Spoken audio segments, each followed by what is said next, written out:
ابو بکر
پنکھا بند کرا رہے ہیں پنکھا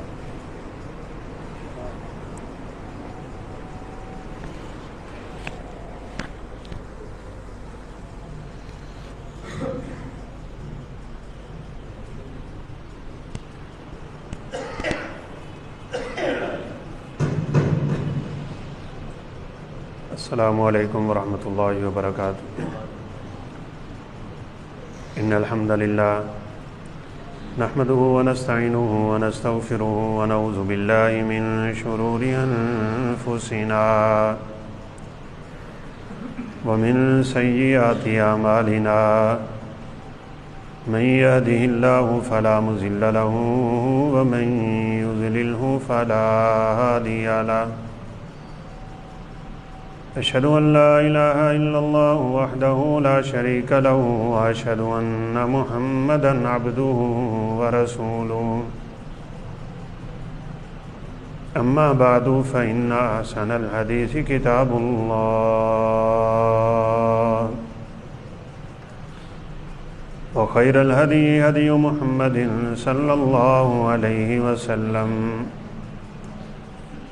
وشر الأمور محدثاتها وكل محدثة بدعة وكل بدعة ضلالة وكل ضلالة في النار يا أيها الذين آمنوا اتقوا الله حق تقاته ولا تموتن إلا وأنتم مسلمون يا أيها الذين آمنوا اتقوا الله وقولوا قولا سديدا يصلح لكم أعمالكم ويغفر لكم ذنوبكم ومن يطع الله ورسوله فقد فاز فوزا عظيما أعوذ بالله من الشيطان الرجيم بسم الله الرحمن الرحيم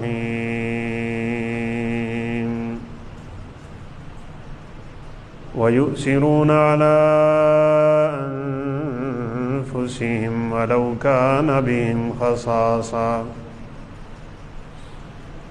وقال النبي صلى الله عليه وسلم الدين النصيحة قالوا لمن يا رسول الله صلى الله عليه وسلم قال لله ولكتابه ولرسوله ولأئمة المسلمين وعامتهم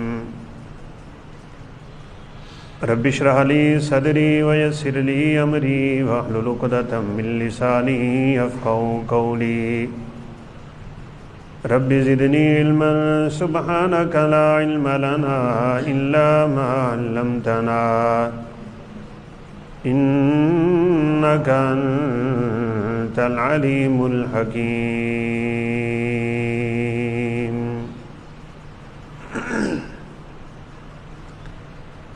مختصر حمد و ثنا کے بعد دین اسلام میں ایک بہت ہی خوبصورت عمل یہ ہے کہ انسان اپنے اوپر دوسروں کو ترجیح دے، اپنی ضروریات، اپنی حاجات، اپنے کاموں پہ انسان اگر دوسروں کو ترجیح دے دے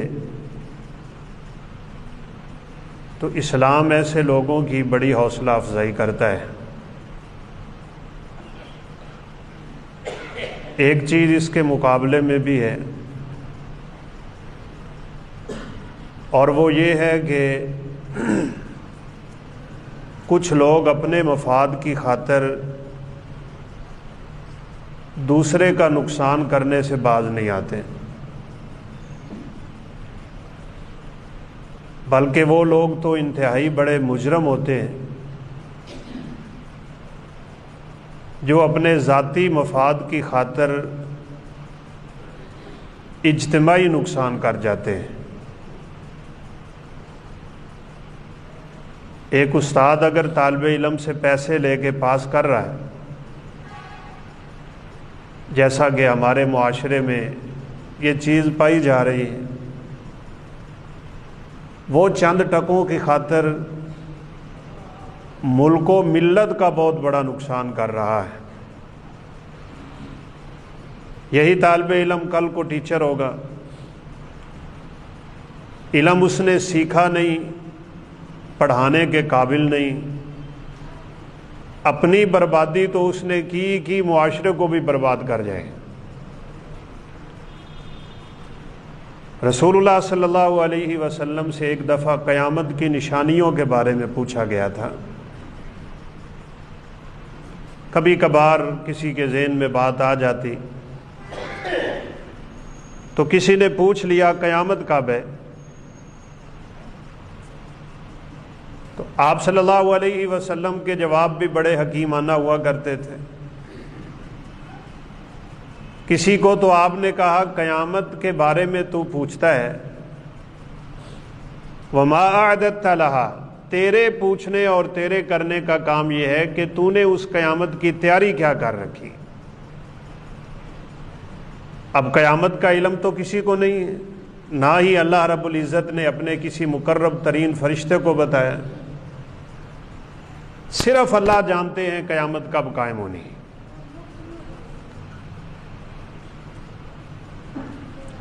اب اس نے سوال کر دیا کہ چلے قیامت کے بارے میں تو آپ نہیں جانتے، آپ یہ بتا دیں کہ قیامت کی نشانیاں کیا ہیں۔ تو ان نشانیوں میں سے ایک آپ صلی اللہ علیہ وسلم نے علامت یہ بھی بتائی، اذا ضیعت الامانۃ فانتظر الساعہ، جب امانتیں ضائع ہونے لگ جائیں تو تم نے قیامت کا انتظار کرنا ہے۔ کسی نے پوچھ لیا امانت کے ضائع ہونے کی صورتیں، کیا صورت ہے؟ فرمایا اذا وسد الامر الى غیر اہلہ، جب منصب اور عہدے، صدارتیں اور وزارتیں اور ذمہ داریاں ان لوگوں کو دی جائیں گی جو ان کے اہل نہیں ہوں گے، تو قیامت کا انتظار کریں۔ اب غیر اہل لوگ کیسے آگے آتے ہیں؟ رشوتیں دے کے۔ رشوت لینے والا کیا کرتا ہے؟ اپنے مفاد کی خاطر امت کو تباہ کر رہے ہیں۔ حالانکہ انسان کو چاہیے اپنا فائدہ قربان کر دے، ملک و ملت کا نقصان نہ کر۔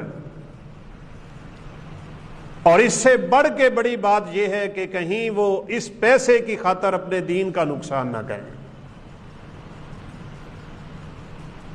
آج معاشرے میں یہ بہت بڑی بیماری ہے،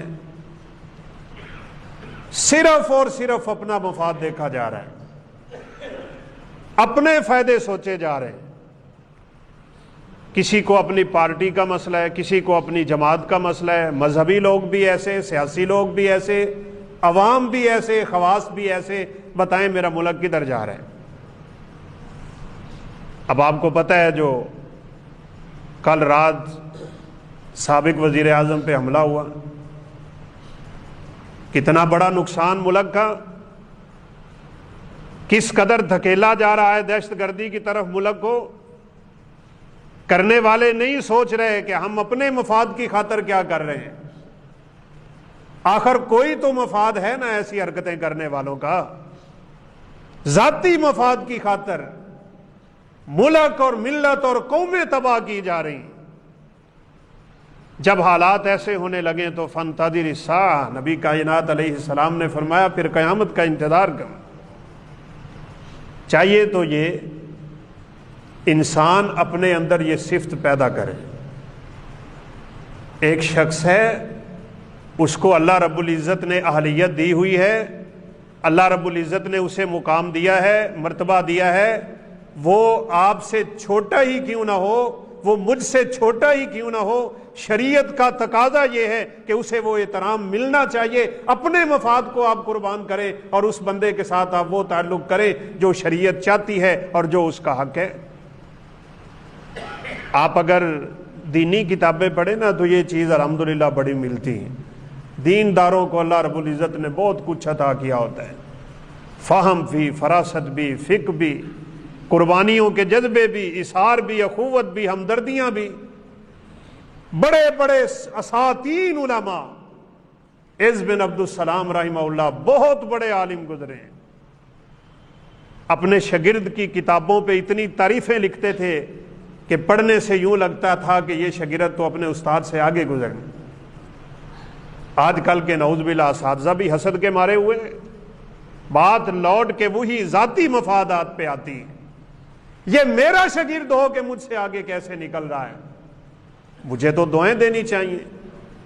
شاگرد اپنے اساتذہ کا اثاثہ ہوا کرتے ہیں، اولاد اپنے والدین کا اثاثہ ہوا کرتی ہے، صدقہ جاریہ بنا کرتی ہے۔ رسول اللہ صلی اللہ علیہ وسلم کی، صحابہ کرام کی، سلف صالحین کی، ائمہ اعظام کی، علماء کرام کی زندگیاں پڑھنے سے آپ کو یہ چیز بخوبی نظر آئی۔ بخاری شریف میں بڑا مشہور واقعہ ہے، یہ تو ایک چھوٹی سی ادنا سی مثال ہے۔ رسول اللہ صلی اللہ علیہ وسلم کا ایک مہمان آیا، آپ نے گھر پیغام بھیجا مہمان نوازی کے لیے کچھ ہے؟ اللہ اکبر، کتنی بیویاں آپ کی؟ ہر بیوی کے گھر سے جواب یہ تھا ہمارے پاس کھانے کے لیے کچھ بھی نہیں سوائے کھجوروں کے اور سوائے پانی۔ اب آپ صلی اللہ علیہ وسلم صحابہ سے مخاطب ہوئے، آپ نے فرمایا میرے اس مہمان کی مہمان نوازی کون کرے گا؟ بیچاروں کے حالات ہی ایسے، ابتدائی ہجرت کا دور تو بڑا سخت دور، اسلام کا ابتدائی دور بھی بڑا آزمائشوں سے بھرا ہوا دور۔ اور رسول اللہ صلی اللہ علیہ وسلم کی تو پوری زندگی ہی اس حالت میں گزری۔ صحابہ خاموش۔ آپ نے دوسری مرتبہ اظہار کی، اس مہمان کی مہمان نوازی کون کرے گا؟ سیدنا ابو طلحہ رضی اللہ تعالیٰ عنہ کھڑے ہو اور کہا انا یا رسول اللہ صلی اللہ علیہ وسلم، میں لے جاؤں گا۔ مہمان کو گھر لائے، بٹھایا، اپنی بیوی سے پوچھا کھانے کے لیے کچھ ہے؟ مشہور واقعہ ہے۔ بیوی کہنے لگی کہ ایک آدمی کا کھانا ہے، بچے بھی بھوکے ہیں، آپ نے بھی کھانا ہے اور میں نے بھی کھانا ہے۔ کہا ٹھیک ہے، بچوں کو ذرا آپ تھپکی دے کے سلا دیں اور اس مہمان کی مہمان نوازی کے لیے جو کچھ گھر میں ہے وہ پیش کر دیں۔ اب عربوں کا دستور ہے، اور وہ یہ کہ مہمان میزبان کے بیٹھے بغیر کھانا ہی نہیں کھاتا، بلکہ بعض دفعہ قسمیں ہی اٹھا لیتے ہیں جب تک میزبان نہیں بیٹھے گا ہم کھانا نہیں کھائیں گے۔ اب سیدنا ابو طلحہ رضی اللہ تعالیٰ عنہ کو بھی اس بات کا علم تھا کہ مہمان اس بات کا اصرار کرے گا کہ آپ میرے ساتھ بیٹھیں۔ بیٹھ گئے۔ سوچ دیکھیں، فکر دیکھیں، اثار دیکھیں، جذبہ دیکھیں، اخوت ہے، ہمدردی ہے، کیسا ایک نیکی کمانے کا شوق اور جذبہ اور تڑپ کیسی۔ بیوی کو کہنے لگے اگر میں نے کھانا کھایا تو مہمان تو بھوکا رہ جائے گا، تم نے کیا کرنا ہے؟ چراغ ٹھیک کرنے کے بہانے چراغ کو پھونک مار کے بجھا دینا، اندھیرا ہو جائے گا، میں منہ ہلاتا رہوں گا، آواز نکالتا رہوں گا، اور میرا مہمان یہ سمجھے گا کہ میزبان کھانا کھا رہا ہے۔ کدھر ہیں اس وقت یہ جذبے؟ اپنے مفاد کی خاطر ہم نعوذ باللہ دوسرے کا گلا کاٹنے سے بھی باز نہیں آ رہے۔ ہم نے اسلام کی صورتیں مسخ کر کے رکھ دی، جو ایک بہت بڑا باب ہے اور بہت بڑا مضمون ہے اسلام کا، اثار اور جذبہ اور اخوت، ہمدردی اور قربانی، وہ ناپید ہو گئی، وہ ختم ہو، ہمیں الجھا کے رکھ دیا گیا اپنے ہی اندر، بس اپنے ہی پیٹ اور اپنی اولاد کی فکریں اور اپنے گھر بار کی فکر کے علاوہ ہم باہر کا کبھی سوچتے ہی نہیں۔ بیوی نے یہی کام کیا، چراغ ٹھیک کرنے کے بہانے اس نے پھونک مارا اور چراغ بجھا دیا۔ سیدنا ابو طلحہ رضی اللہ تعالیٰ عنہ منہ ہلائی جا رہے ہیں، خالی آواز نکال رہے ہیں، گویا کہ اپنے مہمان کو اظہار کر رہے تھے کہ میں کھانا کھا رہا ہوں۔ صبح کو رسول اللہ صلی اللہ علیہ وسلم کی مجلس میں تھے، تو آپ نے فرمایا کہ رات کا مہمان اور رات کا میزبان کدھر ہے؟ کس نے رات کو میزبانی کی؟ ابو طلحہ رضی اللہ تعالیٰ عنہ نے فرمایا اللہ کے پیغمبر میں نے۔ اب دل میں تھوڑا سا خیال آ رہا تھا کہ میں نے جو رات کو عمل کیا ہے کہیں میرے بارے کوئی وحی تو نہیں آ گئی، اور وحی تو اللہ کے پیغمبر صلی اللہ علیہ وسلم پہ آیا کرتی تھی۔ کیا فرمایا تھا آقا علیہ الصلوۃ والسلام؟ تاجدار نبوت نے فرمایا ابو طلحہ، رات کو تو نے اور تیری بیوی نے اپنے اس مہمان کے ساتھ جو خوبصورت معاملہ کیا ہے، قرآن تو اترا ہی اترا ہے تیری شان میں، یؤثرون علی انفسہم ولو کان بہم خصاصہ، بھوکے رہ کے دوسروں کو اپنی ذات پہ ترجیح دینے والے ایماندار۔ اب یہ آیت تو قیامت تک تلاوت ہوتی رہے گی تیری شان میں، لیکن میں تجھے یہ بتانا چاہتا ہوں لقد ضحک اللہ علی امرکما وعجب اللہ الی امرکما، تیری رات کی قربانی کیا تھی؟ اللہ رب العزت عرش معلیٰ پہ مسکراتے رہے تیرے اس عمل کی وجہ سے، اللہ اتنے خوش تھے تیری اس قربانی پہ۔ اور آپ کو پتہ ہے ہم نے ایک جمعے کا موضوع ہی یہی رکھا تھا کہ جس شخص کو اللہ رب العزت اپنی محبت کی نظر اٹھا کے دیکھ لے گا اس شخص پہ جہنم کی آگ حرام ہو جائے گی، جس کے عمل پہ، جس کے قول و کردار پہ، جس کے گفتار اور اعمال پہ اللہ رب العزت راضی ہو جائے، اس سے بڑا کیا کام۔ اب کیا ہوا؟ ایک وقت کی بھوک برداشت کر لی، قیامت تک کے لیے اللہ رب العزت کی رحمتوں کے مستحق ٹھہر گئے، اور پھر آخرت کے بدلے تو رب تعالیٰ کی اپنی شان کے مطابق ہوتے ہیں۔ ہم دنیا میں کسی سے نیکی کا معاملہ اپنے حساب سے کرتے ہیں، اللہ رب العزت اس کا بدلہ اپنے حساب سے عطا کیا کرتا ہے۔ اس لیے ہمیں اس وقت بڑی اشد ضرورت ہے، اپنے ذاتی مفادات کی خاطر ہمیں دوسروں کا نقصان نہیں کرنا چاہیے، اپنے آپ کو آگے مت رکھا کریں، اس لحاظ سے سب سے پیچھے اپنے آپ کو رکھیں، اپنے بھائیوں کے لیے، اپنے معاشرے کے لیے، اپنے دین کے لیے، اپنے اخلاق کردار بنانے سنوارنے کے لیے اپنے اندر ہم سب لوگ یہ جذبہ پیدا کریں کہ اس بگڑے ہوئے معاشرے کی اصلاح میں کیا کردار ادا کر سکتا ہوں۔ سیدنا عمر فاروق رضی اللہ تعالیٰ عنہ جلیل القدر صحابی ہیں، ان کے واقعات تو چھیڑیں تو وقت چاہیے۔ کسی شخص نے آ کے عمر فاروق رضی اللہ تعالیٰ عنہ کو کہہ دیا، عمر اس کائنات میں تجھ سے افضل میں نے کوئی نہیں دیکھا۔ اب دیکھیں نا، اس وقت یقیناً ان سے افضل تھا بھی کوئی نہیں، امیر المومنین ہے، خلیفۃ المسلمین ہے، اور ان کی شان و مقام کے مرتبے کو ہم سب جانتے ہیں، لیکن برداشت نہیں کیا۔ اگلے بندے کا عقیدہ درست کرنے کے لیے، اس کا زاویہ سیدھا کرنے کے لیے کہا آپ کائنات میں سب سے اعلیٰ اور افضل انسان ہیں۔ تو عمر فاروق رضی اللہ تعالیٰ عنہ نے فرمایا، ارائیت ابا بکر رضی اللہ تعالیٰ عنہ، اے اللہ کے بندے تو نے ابو بکر صدیق کو دیکھا ہوا ہے؟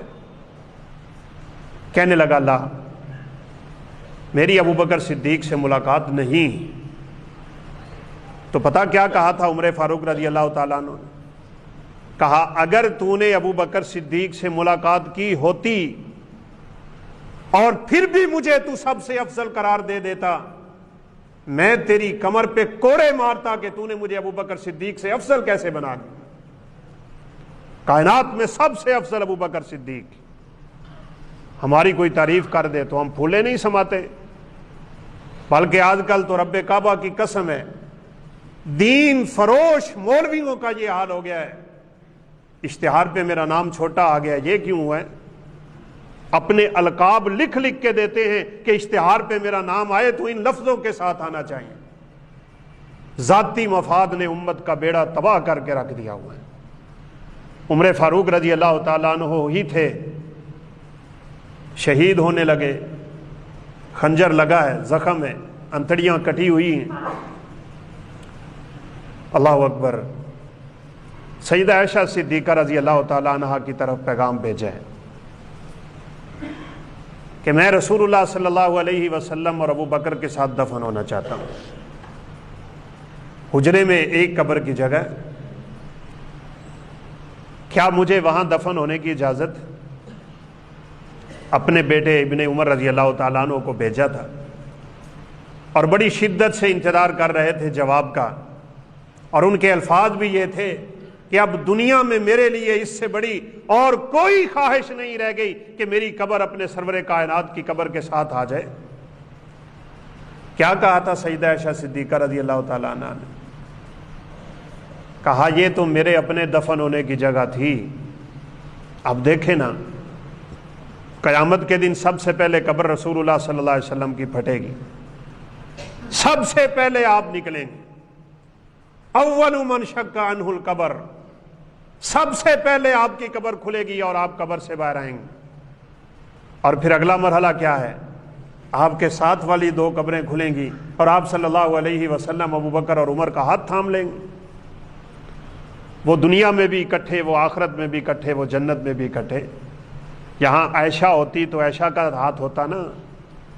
کہا ابن عمر یہ جگہ میں نے اپنے لیے رکھی ہوئی تھی، لیکن اب خلیفۃ المسلمین اور امیر المومنین کا پیغام ہے، اپنی ذات پہ دوسروں کو ترجیح دینے کا سبق ہے۔ کہا جاؤ میں اپنی اس ذاتی ترجیح کو قربان کرتی ہوں اور عمر فاروق کو یہاں دفن ہونے کی اجازت دے رہے ہیں۔ اور وہ بھی بڑے عظیم المرتبت لوگ تھے بھائی۔